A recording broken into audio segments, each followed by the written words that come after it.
नमस्कार मित्रों, मैं अजीत चौधरी हाजिर हूँ 5 अगस्त की विद्यार्थी जीवन से संबंधित खबरों को लेकर। आइए दोस्तों, शुरू करने से पहले आज का आदर्श वाक्य जानते हैं।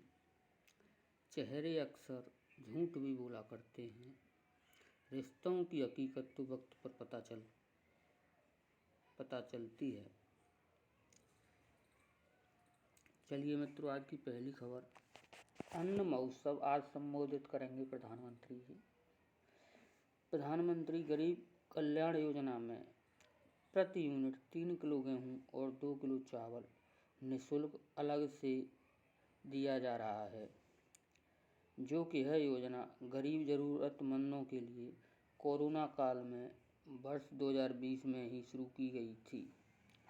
चलिए अगली खबर की तरफ चलते हैं।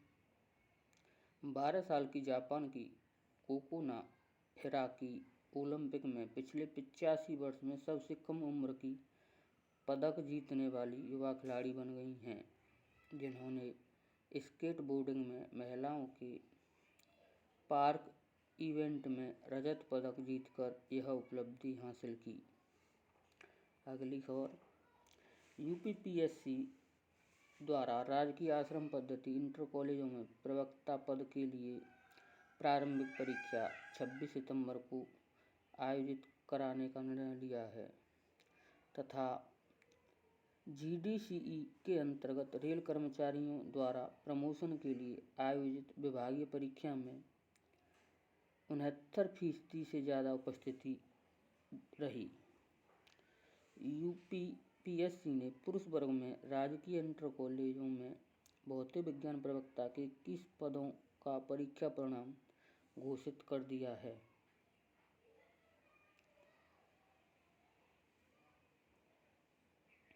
सीबीएसई 10वीं तथा 12वीं कक्षा के विद्यार्थियों के लिए 16 अगस्त से 15 सितंबर के मध्य इम्प्रूवमेंट एवं कंपार्टमेंट परीक्षा आयोजित करेगा, जिसमें रिजल्ट से असंतुष्ट तथा अनुत्तीर्ण विद्यार्थी परीक्षा में बैठ सकेंगे तथा विद्यार्थी एक या एक से अधिक विषय की परीक्षा दे सकते हैं और परीक्षा में प्राप्त अंक अंतिम अंक माने जाएंगे, जिसमें परीक्षा का कोई शुल्क नहीं लिया जाएगा।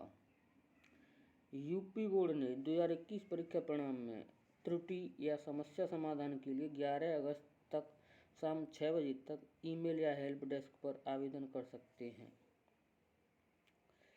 2 शिफ्ट का टाइम टेबल सेट करने में उलझे स्कूल।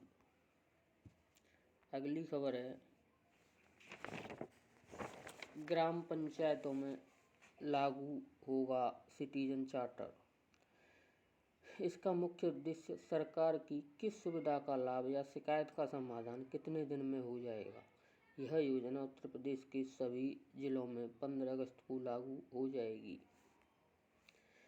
कक्षा 1 से 8 तक के एसटी छात्रों को वजीफा दिया जाएगा, जिसमें स्कूलों को मास्टर डाटा में शामिल होने के लिए 15 अगस्त तक आवेदन करना होगा। अगली खबर। उत्तर प्रदेश सरकार 1 सितंबर से परिषदीय स्कूल खोलने की तैयारी में जुट गई है। देश के पहले स्वदेशी विमान वाहक पूत विक्रांत का समुद्री परीक्षण शुरू। 1971 में पाक के साथ हुई जंग में निभाई थी अहम भूमिका। 40,000 टन का युद्धपोत अगले साल के उत्तरार्ध में नौसेना में शामिल किया जा सकता है। एनपीए घटने से स्टेट बैंक ऑफ इंडिया को 6504 करोड़ रुपए का मुनाफा हुआ है। आइए अमर उजाला जॉब अलर्ट पर नजर डालते हैं। भारतीय वन्य जीव संस्थान देहरादून में senior biologist, research biologist, office assistant के 74 रिक्त पदों पर 1 वर्ष की संविदा पर भर्ती, जिसमें आयु सीमा पद अनुसार होगी तथा जिसमें अधिकतम 28 वर्ष, 32 वर्ष, 35 वर्ष, 40 वर्ष पदानुसार होगी। अगली भर्ती। जम्मू एवं कश्मीर सेवा चयन बोर्ड में junior assistant, veterinary pharmacist, electrician, junior librarian, stock assistant आदि 329 पदों पर भर्ती होगी, जिसमें अधिकतम आयु 40 वर्ष है, जिसमें आयु की गणना 1 जनवरी 2021 को की जाएगी। अगर शैक्षिक योग्यता की बात करें तो विज्ञान विषय में 10वीं, स्नातक के साथ टाइपिंग, बीएससी, एमएससी एवं अन्य शैक्षिक योग्यताएं। यूपीएससी के अंतर्गत सीडीएस द्वितीय की 339 पदों पर भर्ती, जिसमें अधिकतम आयु सीमा है 24 वर्ष और शैक्षिक योग्यता किसी भी विषय के साथ स्नातक तथा 12वीं में फिजिक्स तथा मैथ के साथ उत्तीर्ण होना चाहिए या इंजीनियरिंग की डिग्री हो। अगली भर्ती है केंद्रीय औषधि अनुसंधान में research assistant, project assistant, senior project associate के 8 पदों पर भर्ती, जिसमें अधिकतम आयु सीमा है 30 वर्ष, 35 वर्ष, 40 वर्ष पदानुसार तथा पदानुसार ही शैक्षिक योग्यता निर्धारित की जाएगी। अगली खबर है सीबीएसई ने रोके गए 12वीं के परिणाम जारी किए।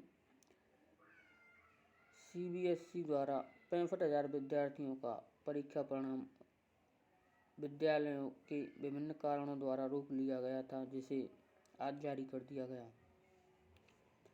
अगली खबर, सीबीएसई अब विद्यार्थियों की कैरियर चयन करने में मदद करेगा। सीबीएसई ने यूनिसेफ के साथ मिलकर कैरियर गाइडेंस सुविधा की शुरुआत की है।